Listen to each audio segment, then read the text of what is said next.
the 17th of July, 1576, Tuscany.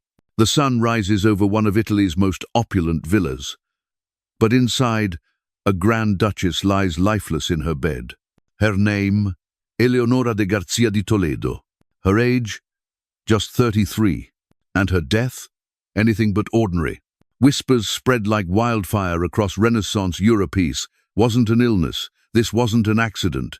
This was a message, carved in silence and sealed with silk thread.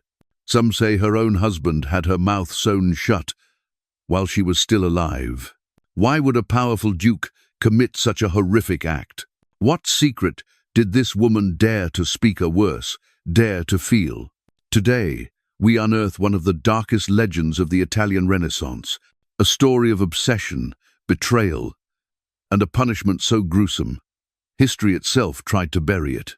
Stay with us, because the deeper we go, the more disturbing it becomes. The year was 1560, and Italy stood at the peak of the Renaissance, a dazzling age of artistic triumph and philosophical awakening. Michelangelo's masterpieces adorned chapels, and humanist thinkers preached dignity, reason, and the potential of man. Cities like Florence, Venice, and Rome glowed with the brilliance of innovation, culture, and grandeur. But beneath the marble facades and golden ceilings lay a darker reality, one that the art could not conceal. Power during this time was absolute. Italian dukes, princes, and noble families ruled their territories like emperors, answering to no law but their own ambition. They commissioned breathtaking cathedrals and brutal executions in the same breath. Justice was often arbitrary, and in this gilded world of patriarchal dominance, women were rarely seen as individuals. They were vessels of lineage, tools of diplomacy, and symbols of family honor. Marriage was not about love, it was about power. A young woman's beauty could secure alliances, land, or titles, but once wed, her fate belonged to her husband. Her voice could be silenced, her freedom stripped, and her life decided behind closed doors. This was the world into which Eleonora de Garcia di Toledo was married, a world where Renaissance brilliance walked hand in hand with ruthless control. In the autumn of 1560, Florence prepared for a wedding that was more political theater than romance.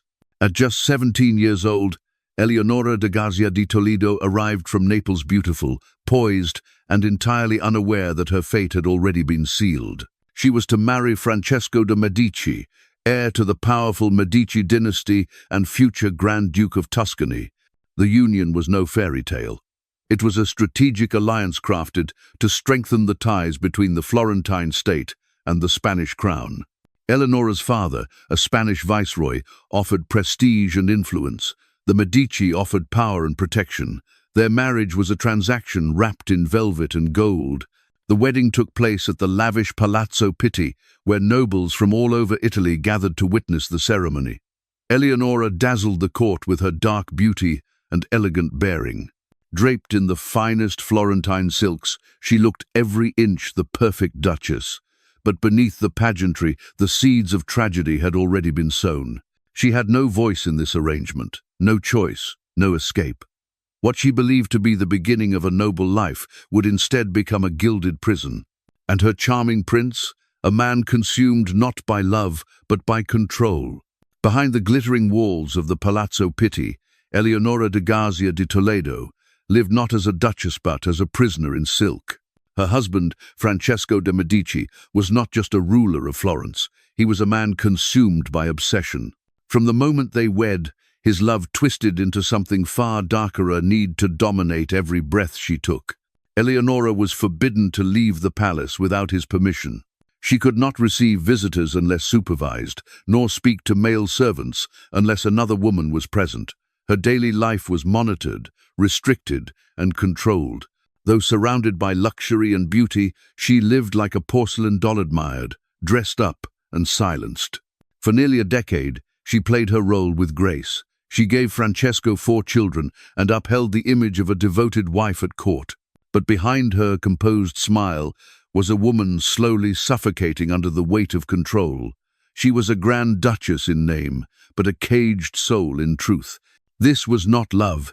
It was possession refined and dressed in nobility, but as brutal as any prison. And though she never screamed, the silence of Eleonora's captivity would soon echo through all of Florence.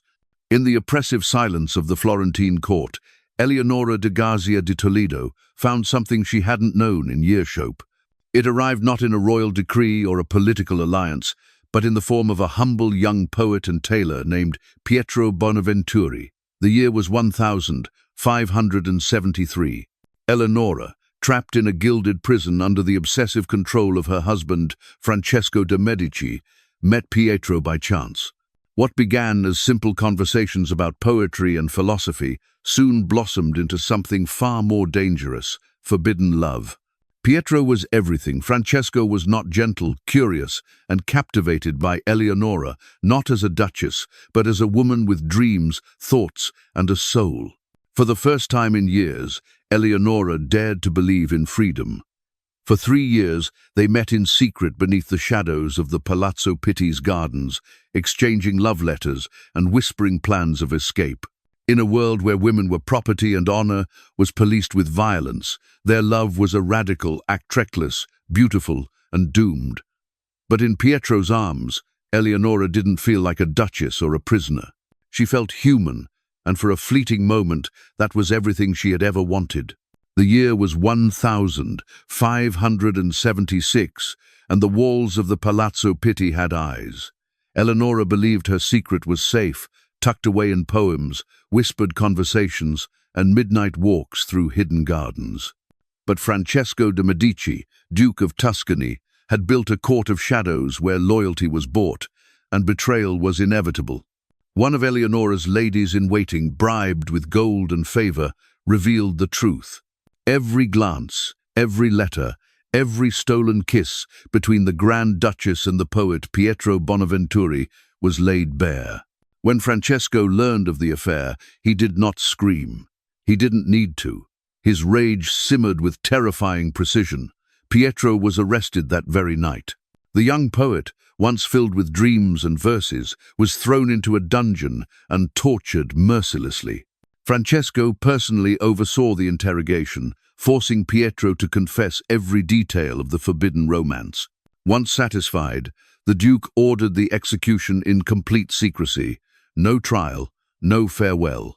Pietro's broken body was dumped into the dark waters of the Arno River, like a piece of trash erased from the world he once hoped to escape with Eleonora. But Francesco was far from finished. The poet was only the beginning. The true punishment, he believed, still awaited the woman who had dared to defy him. Under the false pretense of reconciliation, Francesco de' Medici lured his wife Eleonora to the secluded Villa Medicea di Cafaggiolo. The setting was serene, the dinner seemingly ordinary, and the conversation strangely warm until the mask slipped. That night, Francesco revealed the love letters exchanged between Eleonora and her secret lover. He forced her to read them aloud, word by word, as if each phrase were a confession. Then, according to legend, the true horror began. It is said that Francesco personally sewed Eleonora's mouth shut with silk thread while she was still conscious. The punishment was cruelly symbolic, a direct attack on the mouth that had spoken forbidden love. She may have died slowly from asphyxiation, gasping for air through bloodied lips, her screams muffled into silence. By morning, she was dead. Francesco summoned court physicians and declared her death the result of a sudden fever. Her face was painted to hide the bruising. Official records were silent, but the servants whispered of muffled cries in the night, of horror etched into her lifeless face. Though history can't confirm the most grotesque details, the legend remains a haunting symbol of the brutal lengths power will go to punish disobedience, cloaked as love. The aftermath of Eleonora's death sent shockwaves through Florence. Though the official account claimed illness, whispers of murder spread like wildfire. Servants spoke of muffled screams, strange bruises, and a frozen look of terror on the Grand Duchess's face. Francesco de' Medici, a celebrated Renaissance prince, became the living embodiment of domestic tyranny. His name was now synonymous with cruelty, and the shadow of his crime haunted every corner of the Medici court. Haunted by paranoia and guilt, Francesco withdrew from public life. He married his longtime mistress, Bianca Capello, but their union was poisoned figuratively and perhaps literally by mistrust. Rumors of betrayal and plots swirled endlessly around the couple. In 1587, just 11 years after Eleonora's death, both Francesco and Bianca died under mysterious circumstances on the same day. Some claimed Bianca had poisoned Francesco. Others believed the Medici family took revenge on them both. Their deaths marked the bitter end of a dynasty tainted by obsession, jealousy, and vengeance. And while history tried to silence Eleonora's story, her death became a chilling testament to what happens when love turns to possession and power becomes absolute. The Grand Duchess may have been buried in silence, but her legend screams through the centuries.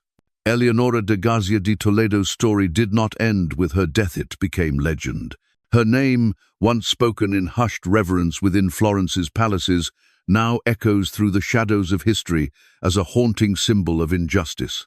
The villa where she died is still avoided by locals, who whisper of ghostly moans drifting through the halls on warm July nights. Her tomb bears no mention of violence, no trace of betrayal, only silence, the very silence her husband tried to force upon her in life and preserve in death. Among scholars, Eleonora stands as a painful testament to the brutal contradictions of the Renaissance time that celebrated beauty, intellect, and art, yet crushed women beneath the weight of patriarchal control.